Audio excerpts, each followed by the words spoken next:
നാട്ടുകാരുടെയും വീട്ടുകാരുടെയും പ്രിയപ്പെട്ട ശ്രീ ഇനിയില്ല. ക്രിസ്തുമസ് അവധിക്ക് നാട്ടിലേക്ക് എത്താമെന്ന് അമ്മയോടും അച്ഛനോടും പറഞ്ഞായിരുന്നു ശ്രീദീപ് അവസാനമായി വീട്ടിൽ നിന്നും പോകുന്നത്. എന്നാൽ അവധിക്ക് മുൻപേ തന്നെ ശ്രീദീപ് വീട്ടിലേക്കെത്തി. ചേതനയറ്റ ശരീരമായി.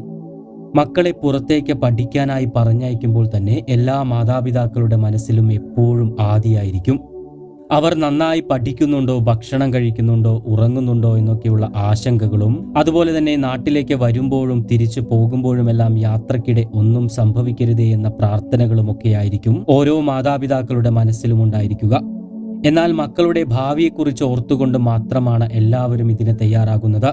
പുന്നരിച്ചു വളർത്തിയ ഏക മകന്റെ വിറങ്ങലിച്ച ശരീരത്തിനരികിൽ നിന്ന് കരയുന്ന മാതാപിതാക്കളുടെ കാഴ്ച കണ്ടു നിൽക്കാനാവുന്നതായിരുന്നില്ല.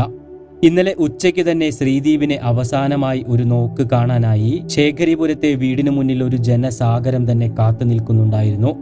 വൈകുന്നേരം 4:30 മൃതദേഹം വീട്ടിലേക്കെത്തിയത്.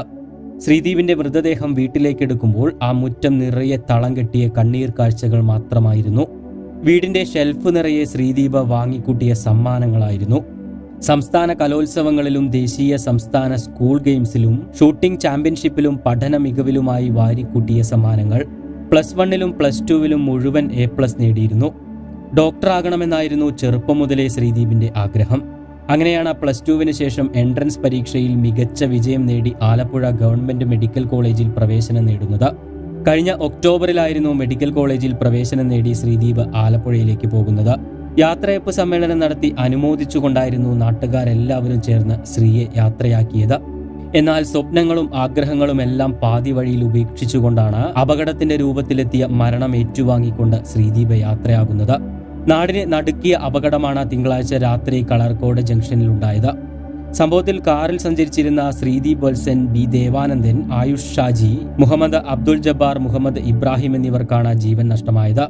അതേസമയം അപകടത്തിൽ പരിക്കേറ്റ ഒരു വിദ്യാർത്ഥിയുടെ നില അതീവ ഗുരുതരമായി തന്നെ തുടരുകയാണെന്ന് മന്ത്രി വീണ ജോർജ് വ്യക്തമാക്കി. പരമാവധി ചികിത്സ ഉറപ്പാക്കുമെന്നും മന്ത്രി അറിയിച്ചിട്ടുണ്ട്. 4 പേരാണ് ചികിത്സയിലുണ്ടായിരുന്നത്.